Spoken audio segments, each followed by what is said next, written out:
Hello ಕರ್ನಾಟಕದ ಜನತೆ, welcome back to update Kannada 360 channel. So ಇವತ್ತಿನ ವಿಡಿಯೋದಲ್ಲಿ ನಾನು ಸರ್ಕಾರ ನಿಮಗೆ ಒಂದು ಹೊಸ ರೇಷನ್ ಕಾರ್ಡ್ಗೆ ಅರ್ಜಿ ಸಲ್ಲಿಸಲು ಮತ್ತೆ ಮರು ಅವಕಾಶನ ಕೊಟ್ಟಿದೆ.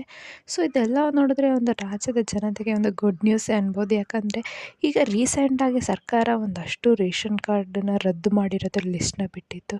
ಸೊ ಅಂಥವರಲ್ಲಿ ಏನಾದರೂ ಮಿಸ್ ಆಗಿಬಿಟ್ಟು ನಿಮ್ಮ ಆ ರೇಷನ್ ಕಾರ್ಡ್ಗೆ ಆ್ಯಡ್ ಆಗಿತ್ತು ಅಂದರೆ ಸೊ ಅಂಥವರು ವರಿ ಮಾಡ್ಕೊಳೋದು ಬೇಡ. ಯಾಕಂದರೆ ನಿಮಗೆ ಸರ್ಕಾರ ಮತ್ತೆ ಮರು ಅಪ್ಲಿಕೇಶನ್ ಹಾಕೋಕ್ಕೆ ಒಂದು ಗುಡ್ ನ್ಯೂಸ್ನ ನೀಡಿದೆ. ನೀವು ವಿಡಿಯೋನ ಸ್ಟಾರ್ಟ್ ಮಾಡೋಕ್ಕಿಂತ ಮುಂಚೆ ನೀವೇನಾದರೂ ನಮ್ಮ ಚಾನಲ್ಗೆ ಸಬ್ಸ್ಕ್ರೈಬ್ ಮಾಡ್ಕೊಂಡಿಲ್ಲ ಅಂದರೆ ದಯವಿಟ್ಟು ಚಾನಲ್ಗೆ ಸಬ್ಸ್ಕ್ರೈಬ್ನ ಮಾಡ್ಕೊಳ್ಳಿ. ಹಾಗೆ ವಿಡಿಯೋಗೆ ಆದಷ್ಟು ಶೇರ್ ಮಾಡಿ ಅಂತ ಕೇಳ್ತಾ ವಿಡಿಯೋಗೆ ಲೈಕ್ ಕೊಟ್ಬಿಟ್ಟು ವಿಡಿಯೋನ ನೋಡಿ.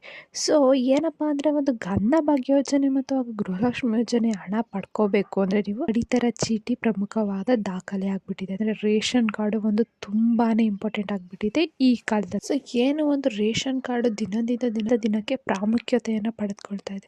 ಸೊ ಸರ್ಕಾರದ ಗ್ಯಾರಂಟಿ ಯೋಜನೆಗಳಾದ ಅನ್ನಭಾಗ್ಯ ಯೋಜನೆ ಹಾಗೂ ಗೃಹಲಕ್ಷ್ಮಿ ಯೋಜನೆಯ ಪ್ರಯೋಜನ ಪಡ್ಕೋಬೇಕು ಅಂದರೆ ಪಡಿತರ ಚೀಟಿ ಮುಖ್ಯವಾಗಿರುವ ದಾಖಲೆ ಆಗಿಬಿಟ್ಟಿದೆ. ಸೊ ಏನಪ್ಪ ಆಗಿದ್ರೆ ಇದು ಹೊಸ ರೇಷನ್ ಕಾರ್ಡ್ ಪಡೆದುಕೊಳ್ಳಲು ಮತ್ತೆ ಅವಕಾಶ. ಸೊ ಕೆಲವು ತುರ್ತು ಅಗತ್ಯಗಳಿಗಾಗಿ ಮತ್ತೆ ಹೊಸದಾಗಿ ರೇಷನ್ ಕಾರ್ಡ್ಗೆ ಅರ್ಜಿ ಸಲ್ಲಿಸಲು ಸರ್ಕಾರ ಅವಕಾಶನ ಮಾಡಿಕೊಟ್ಟಿದೆ. ಸೊ ಹೊಸದಾಗಿ ರೇಷನ್ ಕಾರ್ಡ್ಗೆ ಯಾರು ಅರ್ಜಿ ಸಲ್ಲಿಸಬಹುದು ಅಂದರೆ ಈಗ ತಾನೇ ಮದುವೆಯಾಗಿ ಹೊಸದಾಗಿ ಸಂಸಾರ ಆರಂಭಿಸಿರುವ ದಂಪತಿಗಳು, ಕುಟುಂಬದಿಂದ ಬೇರೆಯಾಗಿ ಜೀವನ ನಡೆಸುತ್ತಿರುವ ದಂಪತಿಗಳು ಅರ್ಜಿನ ಸಲ್ಲಿಸ್ಬೋದು. ಅಂದರೆ ನೀವು ಯಾರಾದರೂ ಹೊಸ ಮೆಂಬರ್ನ ಆ್ಯಡ್ ಮಾಡಬೇಕು ಅಂತಿದ್ರೆ ನೀವು ಈ ಹೊಸದಾಗಿ ಅರ್ಜಿನ ಹಾಕ್ಬೋದು. ಈಗ ಮೆಂಬರ್ನ ಆ್ಯಡ್ ಮಾಡೋಕ್ಕೆ ಅವಕಾಶ ಕೊಟ್ಟಿದೆ ಅಂದರೆ ಸರ್ಕಾರ ರೇಷನ್ ಕಾರ್ಡ್ನ ತಿದ್ದುಪಡಿಗೂ ಅವಕಾಶನ ನೀಡಿದೆ. ರೇಷನ್ ಕಾರ್ಡ್ ತಿದ್ದುಪಡಿಗೂ ಕೂಡ ಅವಕಾಶನ ನೀಡಲಾಗಿದೆ ಸರ್ಕಾರದ ಕಡೆಯಿಂದ. ಸೊ ಹೊಸದಾಗಿ ಮನೆ ಸೊಸೆ ಬಂದರೆ ಅಥವಾ ಮಗುವಿನ ಜನನ ಆಗಿದ್ದರೆ ಅವ್ರ ಹೆಸರನ್ನು ಕೂಡ ನಿಮ್ಮ ರೇಷನ್ ಕಾರ್ಡಲ್ಲಿ ಸೇರಿಸ್ಕೋಬೋದು ಅಂದ್ಬಿಟ್ಟು ಸರ್ಕಾರ ಈ ಅವಕಾಶನವನ್ನು ನೀಡಿದೆ. ರೇಷನ್ ಕಾರ್ಡ್ಗೆ ಅರ್ಜಿ ಸಲ್ಲಿಸಬೇಕಂದ್ರೆ ನೀವು ಹತ್ತಿರದ ಗ್ರಾಮ ಬೆಂಗಳೂರು ಹಾಗೂ ಮತ್ತೆ ಸೇವಾ ಕೇಂದ್ರಗಳಿಗೆ ಅವಕಾಶ ಕಲ್ಪಿಸಿಕೊಡಲಾಗಿದೆ.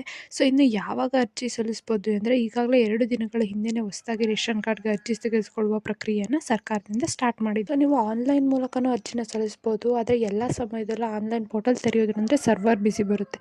ಸೊ ಅದಕ್ಕೆ ನೀವು ಆಫ್ಲೈನಲ್ಲೇ ಕೇಂದ್ರಗಳಿಗೆ ಹೋಗ್ಬಿಟ್ಟು ನೀವು ಅರ್ಜಿನ ಸಲ್ಲಿಸಬಹುದು. ಪುಟ್ಟ ವಿಡಿಯೋ ಇಷ್ಟ ಆಯಿತು ಅನ್ಕೊಂತೀನಿ. ಇಷ್ಟ ಆದರೆ ಚಾನಲ್ಗೆ ದಯವಿಟ್ಟು ಚಾನಲ್ಗೆ ಸಬ್ಸ್ಕ್ರೈಬ್ನ ಮಾಡ್ಕೊಳ್ಳಿ. ತುಂಬ ಜನ ವಿಡಿಯೋನ ನೋಡ್ತೀರಾ, ಚಾನಲ್ಗೆ ಸಬ್ಸ್ಕ್ರೈಬ್ನ ಮಾಡ್ಕೊಳ್ಳಲ್ಲ. ಹಾಗೆ ವಿಡಿಯೋಗೆ ಒಂದು ಲೈಕ್ ಕೊಟ್ಬಿಟ್ಟು ಏನೇ ಪ್ರಾಬ್ಲಮ್ ಇತ್ತು ಅಂದರೆ ಕಮೆಂಟ್ನ ಹಾಕಿ. ಧನ್ಯವಾದಗಳು.